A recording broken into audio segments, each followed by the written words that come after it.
Hello, my friends, and welcome back. I'm Chisgule Gaming, and in today's video, sponsored by the makers of Rise of Kingdoms, I want to explain the upcoming changes to the immigration system, especially for kingdoms that are in the Imperium status. And the thing that I think took me a while to really understand is that they're basically switching over the system we have today for kingdoms that are in this Imperium status that we're using special migrations to bring in players. Now it's going to be a point system. And there's a lot of numbers in this mail. So let me break it down for you. First and foremost, to improve kingdom recruitment and provide a more balanced gaming experience, we're making the following changes. And the biggest complaint that Imperium kingdoms have, the biggest and strongest, is that they hit that status and then they feel like they die despite their best efforts. They shrink and they shrink and they shrink. So those kingdoms want more players, but it also needs to be fair and not continue to make them so overpowered that they're unapproachably large. So there's a balance here of like, let's not let them get too big, but also let's not just kill them off. All right, so new special immigration points.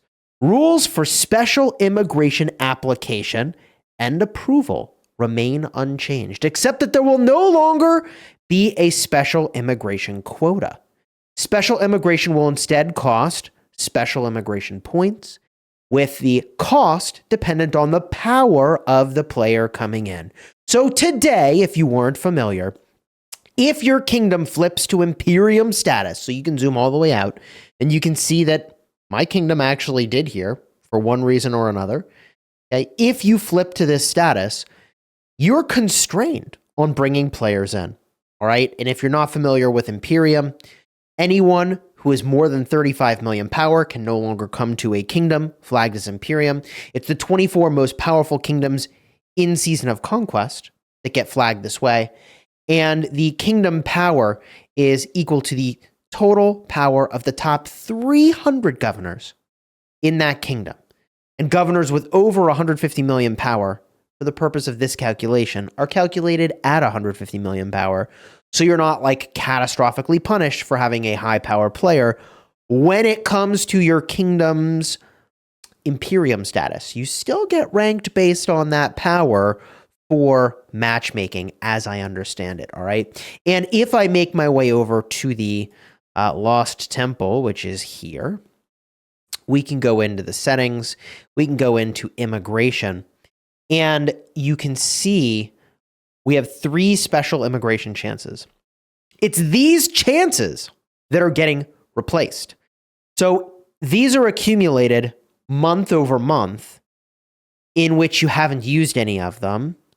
You get 1 per month every single month, and the most you can have is 3. So we haven't used any, so we're up to 3 of these things in total. All right. Full rules are here, although they're changing. All right. So let's talk about how they're changing. So kingdoms in the preparation season will be granted 10 special immigration points. At the end of each season, all kingdoms, except those that are in the preparation season, will be granted 10 special immigration points. And the maximum number of special immigration points you can have is 100. And this is starting to take place on 10/26. Now, you may be wondering, wait, but what is the preparation season? Well, to answer that, you can zoom all the way back out again, get to the kingdom overview. And these are the kingdoms that are before even season 1 of KVK. So even these kingdoms are going to be getting some amount of these points for special migrations. I assume maybe that has to do with like becoming a star kingdom that is the equivalent of an Imperium kingdom if you're not yet in the Season of Conquest. Oh my God. Crazy. There's a lot going on. So acquiring and using your special immigration points. Let's talk about that. For kingdoms that are in the Season of Conquest, that's what a lot of these players care about. It's the end game. The Lost Kingdom Hall of Heroes will keep track of the kingdom's total dead units. A kingdom's total dead units will be based on the total unit deaths of the top 300 governors in the kingdom's dead troop leaderboard. For both leaderboard and the total dead count, only tier 4 or higher will be counted. I love how they call it T4+. Like, we're not getting tier 6, but they call it tier 4 plus. They have left open the door, even though they said recently that's not what they're planning to do, but whatever. So tier 4 and tier 5 count. So what does this mean? Getting dead troops in KVK rewards your kingdom with the ability to bring in more players. That's what it means. So at the end of each season, kingdoms will be granted additional special immigration points based on their total unit deaths. If you had 75 million in the top 300 in your dead troop leaderboard, 10 immigration points to your kingdom. If you had 150 million, 15 points. 300 million, 20 points. 450 million, 30. 600 million, 35. 870 million, 40 additional points. Over $1 billion, 45 immigration points. 1.3 billion dead troops, 55 additional special immigration points. Now, it's interesting they're looking at total units, not power of those units, because, like, theoretically, killing off more tier 4s is better for this list than, like, the higher power, but you have fewer of them, T5s, but whatever. The number of special immigration points consumed when a governor migrates in will depend on the governor's power. So if they're less than 150 million power, they just cost 5 points. This is kind of interesting because you basically want people to be just under 150 million power, and you want them to be almost at 150 million power. See what I mean? Like, you could spend 5 points on someone who is 60 million power, or you could spend 5 points, the exact same points, and get someone who's 149 million power. So yeah, it's kind of an interesting thing. But most people are obviously way less than 150 million. Now, 150 million to 300 million power costs 10 points. So if you're going to be over 150 mil, you cost the same as someone who's 299 mil. So if you're in that higher power bracket, they're really pushing you to that 300 mil range. And if you're over 300 mil, you're going to be 15 points. Well, that's sort of pushing you in the direction of being way over 300 mil, as if that was an easy thing to do, but whatever. So only successful immigration will use up special immigration points. The special immigration point cost of an applicant is based on their power at the time the application is approved. And to finish immigrating, the applicant's power must be within that same range as when they were approved. GG, you can't cheat the system. That takes place October 26th. Wow. So this is pretty wild. So what we learned so far, okay, is that every season you're getting 10 special immigration points. You can have a total of 100 special immigration points banked at most. And you're going to bank up special immigration points based on the dead troops that your kingdom had in KVK. All right. And we know the cost here to bring a player in, which for most people, it's just going to be 5 points. All right. For whales and krakens, it might be 10 or 15 respectively. But we're not done. After the optimizations to special immigration take effect, special immigration points will be issued to kingdoms according to their current special immigration quotas and season history. Special immigration quota spaces will be converted into special immigration points at a ratio of 1 to 15.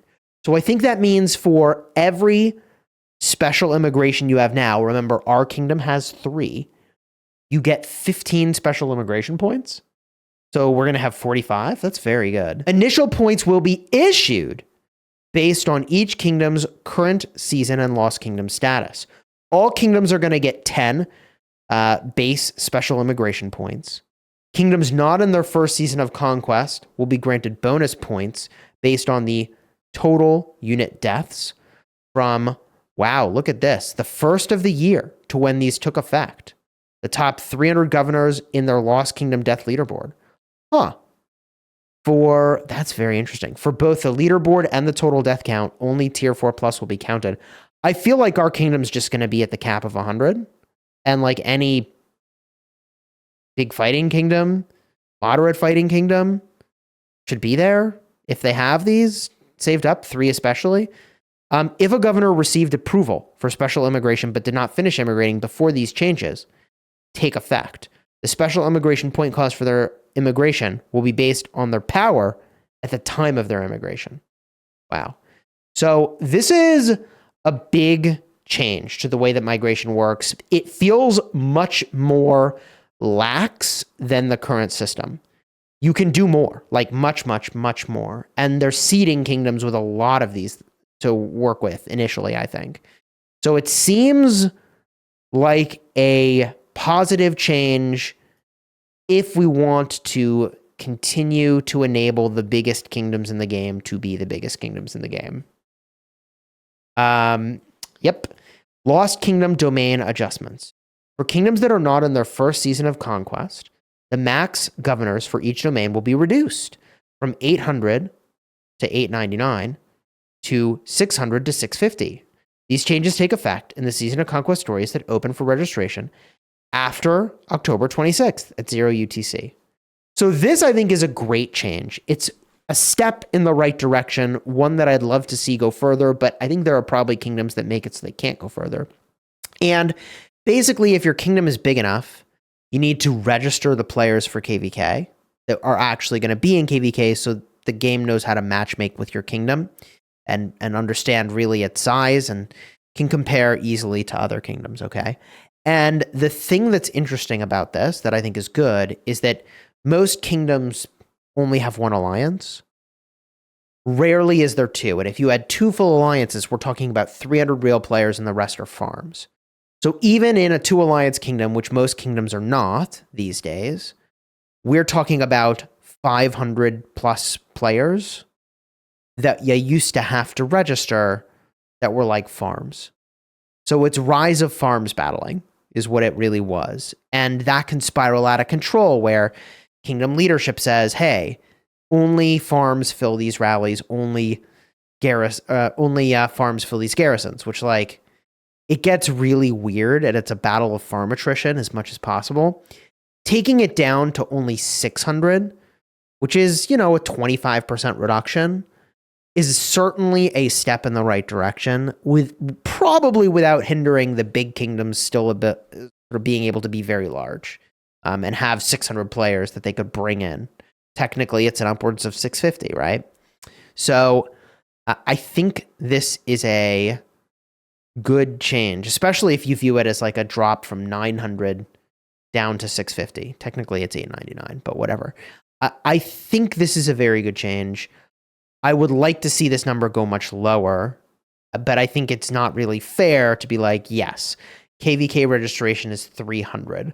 If you're in a large kingdom, sucks to suck. Like, not really fair. And there's lots of, I think, kingdoms that are new to Season of Conquest that are very full of players, but they have like 4 alliances, maybe.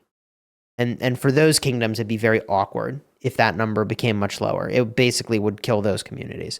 So there's a big balance that's being played here with all of these changes, but let me know your thoughts down below in the comments. To summarize, today, if your kingdom is too big, it gets flagged with Imperium.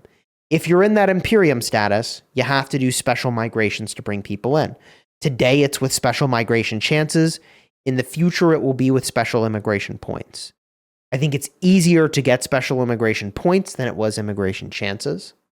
And I think that the sort of cost for bringing players in is much more favorable for bringing in more smaller players, arguably, than today's system is, where, look, if I only get 3 chances, you want the biggest, baddest players you can get.